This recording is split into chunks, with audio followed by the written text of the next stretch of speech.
Intimate نہیں کیا وہ محمد صدیق جان کو انٹیمیٹ کریں. ہم نے آج کورٹ آف لاء کے سامنے سرنڈر کیا ہے, ہم نے اپنے آپ کو لاء کے سامنے سبمٹ کیا ہے.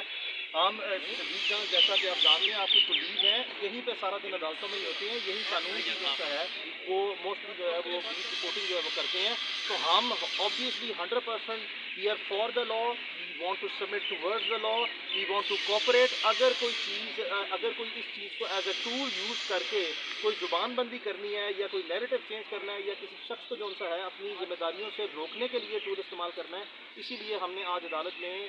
آج رجوع کیا, جس پہ آنریبل کورٹ نے بڑی پیشنٹلی اور بڑی کائنڈلی جو ہے وہ ہیئرنگ دے کے ایک اپروپریٹ آرڈر پاس کر دیا ہے کہ کوئی غیر قانونی طور پر جو ہے وہ وکٹمائز نہیں کیا جائے گا, اور نوٹس کر دیا اور جواب طلب کر دیا ہے رسپونڈنٹ سے جو کہ آئی جی اسلام آباد ہے اور ڈی جی ایف آئی ہے کہ آئیں اور اس سارے تفصیلات جو ہیں اگر کوئی انکوائری ہے, اگر کوئی انویسٹیگیشن ہے یا کوئی مقدمہ آلریڈی درج کیا ہے اس کی تفصیلات کورٹ پہ رکھیں, اور اسٹریٹ اوے جو سا ہے پھر ہم مزید عدالت کے سامنے یہ مدعا رکھ کے جو اگر کوئی قانونی کارروائی ہوئی ہے, اگر پہ بیس کر رہی ہے بیکاز دیر آر ریومرز کہ کوئی چیز ہے but and there are also rumours کہ کوئی چیز نہیں ہے, محض جو سا ہے وہ ابھی تک ہوائی باتیں جو سا ہو رہی ہیں, تو جس کی تصدیق کے لیے ہم نے عدالت سے رجوع کیا اور عدالت نے کیٹیگوریکلی آرڈر پاس کر دیا کہ آپ نے قانون کے دائرے کے اندر رہتے ہوئے کسی بھی صورت میں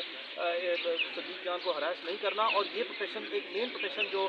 باقی آنریبل جو جرنلسٹ ہے جن کی پٹیشنیں پچھلے سالوں سے پینڈنگ ہے اس کے ساتھ کنیکٹ کر دیا ہے, تو اسی کی زمرے میں اب پروسیڈنگ جو ہے وہ مزید آگے بڑھے گی. Thank you.